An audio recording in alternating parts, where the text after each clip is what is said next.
Assalamualaikum warahmatullahi wabarakatuh.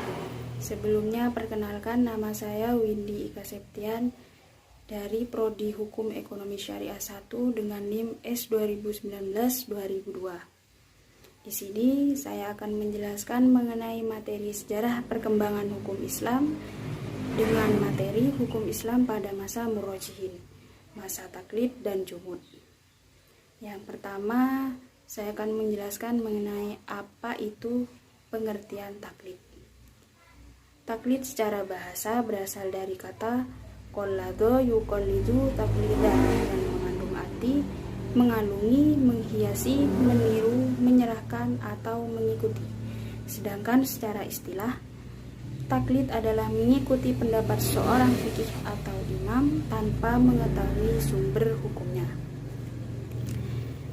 Yang kedua, mengenai beberapa hal yang menyebabkan timbulnya sikap taklid di kalangan umat Islam.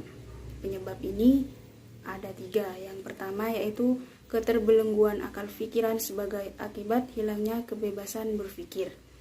Yang kedua, melemahnya kebebasan berpikir disebabkan oleh adanya pemaksaan penggunaan aliran atau mazhab tertentu oleh pihak penguasa seperti Khalifah Al-Ma'mun, Al-Mu'tasim, dan Al-Wasik memaksa Mu'tazilah kepada ulama.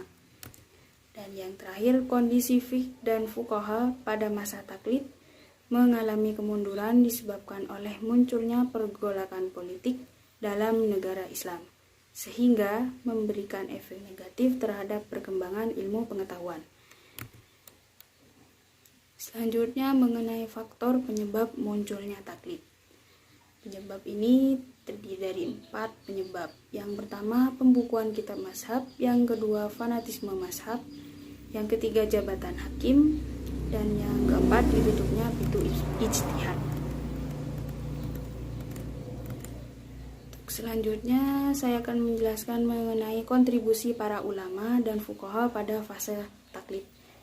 Ini ada 2, yang pertama taklil dan tansih. Apa sih taklil itu? Pada zaman ini, para ulama menemukan banyak sekali khazanah fikih yang diwariskan oleh generasi sebelumnya. Namun, mayoritas warisan fikih ini masih belum menyebutkan ilatnya. Yang kedua, tarjih. Pada periode ini, para fuqaha mempunyai jasa yang besar dalam mentarjih atau menguatkan antara pendapat yang berbeda-beda dalam mazhab.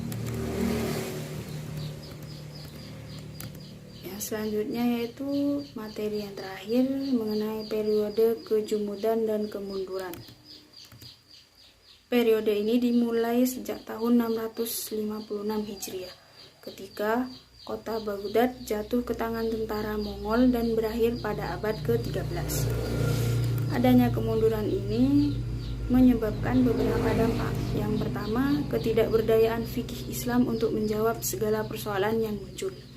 Yang kedua, banyaknya karya-karya yang sulit dipahami dan adanya aturan-aturan fikih mazhab.